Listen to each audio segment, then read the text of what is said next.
why is it so important to conserve water, to protect water? Let's talk a little bit about how we can prevent pollution. Now, no doubt you guys probably have lots of different things in your homes. Like your parents probably have all kinds of different cleaning products, and maybe in your garages, you know, they have some fluids in buckets or containers.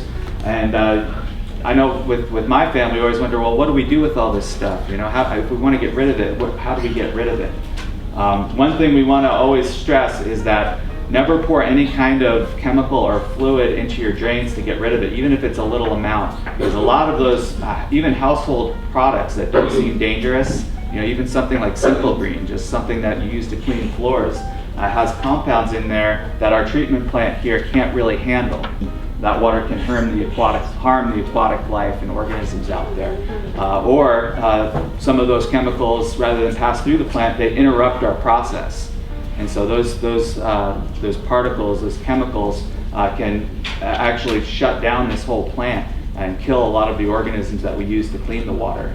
And then all the waste will end up going out. So it's very important that we know how to manage these different things that we have in our house and different products that we use. The other thing that I want to make sure I mention is our storm drain system. In our area, all those pipes in the street go right out to the bay. So anything that gets spilled or washed down those drains is going to go out to the bay. So please be very careful whenever you're never let any kind of paints or any kind of thing that you have in your house go down those drains. Before we go out, I'll just tell you real quick about our solar panels too. That's something that's really exciting, especially when we're talking about going green. Basically, we installed these solar panels. We didn't have to pay for them. There's a company that actually paid to have them installed on our land, and we purchase the energy that those solar panels produce at a certain rate. It powers about 1/3 of our energy needs here at the plant, and it's basically like conserving the amount of energy. It's 179 homes for a year is what we take off the grid.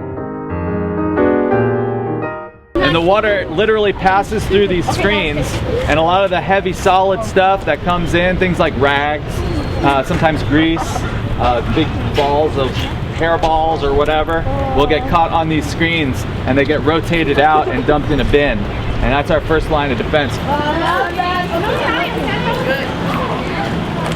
I don't actually work in the treatment plant all that often. I'm usually out in the field. Like this whole week I've been visiting restaurants, making sure that they have grease traps to keep grease from getting into the sewers, because that can cause clogs. We go to other businesses making sure they're not putting chemicals in the drains. So that's one job too, and that's really exciting. I love it because you're doing something different. You get to see all different kinds of businesses and industries, and you learn a lot. So it's a really interesting field. We also have laboratory techs. We have 2 lab techs that will take samples of the water throughout our treatment process and perform analysis on them and make sure that our treatment plant is working. The #1 thing is really for drinking water, right? I mean, if we don't have water to drink, human life, plant life, nothing can survive on Earth. So it's very important. And one thing that's really interesting is that the water that we have right now is all the water that's ever been on Earth for millions and millions of years. And no new water is created. We can't just make new water. The water that we have is all that we have. So once it becomes polluted and so that we can't clean it, that's it. And so that's why we talk so much about this, because it's vital to our existence.